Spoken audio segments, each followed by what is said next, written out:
Hello everyone, Joel A. Erickson here with Brandon Marcello. We are getting closer to playing football again. Well, we're not. We're not, no. Auburn It is. Not happened. Those days are long gone. We're in the flag stages of our careers. No, I'm past that. Oh, okay. Yeah, I'm bad. The matchup: Gus Malzahn, Steve Spurrier, golf buddies, and sort of Gus getting to play his hero thing going on. Yeah, a little airbud action going on. I don't know, that was bad. Gus has long respected and admired Steve Spurrier from afar.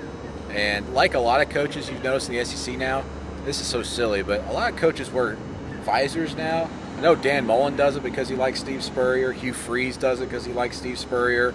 It's amazing how much Steve Spurrier has affected not only the game on the field, but off the field. Everybody wants to be Spurrier-esque in the way he does things. And, Malzahn really kind of fell in love with that when he was a high school coach, as a lot of people did. And I'm sure he watched a lot of film of that fun and gun and trying to do some of the stuff that Florida did, and he did do it a little bit in high school to mix it in. And it's interesting. They play golf now a lot, him and Hugh Freeze and Steve Spurrier, and Spurrier wins all those rounds pretty much. I think Hugh Freeze may have beat him once down in Destin, and I think even Hugh Freeze, when I was talking to him down there, did not want to admit it. But very interesting dynamic there. And Spurrier even said last year, unprompted, that his two favorite coaches in the league right now are Hugh Freeze and Gus Malzahn. And I think he sees a little bit of himself as far as the innovation and molding of an offense, doing it very much in the style of Steve Spurrier. Yeah, Ellis Johnson kind of alluded to that the other night. He felt like a lot of guys draw stuff from a bunch of different places. He feels like Gus and Steve Spurrier basically just built things from the ground up, which allows them to do a lot of different things. Clear respect there from Malzahn. It's going to be interesting for him going up against him. A little less fun, sort of. Not Spurrier's not doing the fun and gun, but and they're not as good. But I'll say this: watch for the post-game press conference, regardless of what happens. The Spurrier one, it will be fun. Well, just what? Love me some Steve Spurrier. I think everybody loves Steve Spurrier, including Gus Malzahn. As far as an offensive matchup goes, like we just said, you'd like to see them at their strengths. Yeah, that'd be great. Mm-hmm. Can you imagine? This is totally hypothetical, never happened, obviously.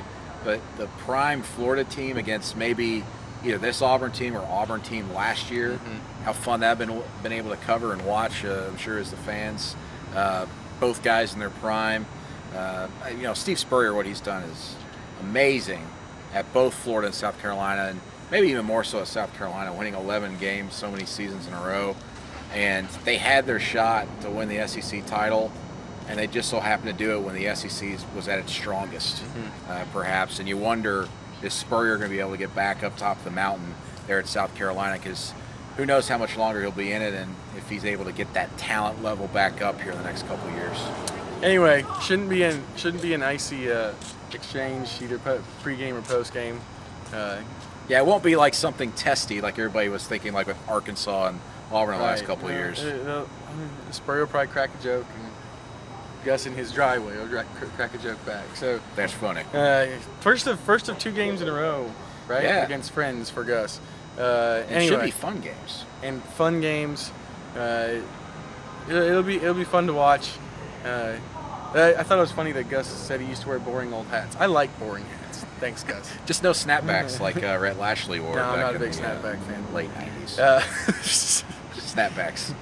Anyway, we digress. They'll have much more on this Auburn-South Carolina matchup coming up at AL.com the rest of the week, getting you ready for kickoff on Saturday night.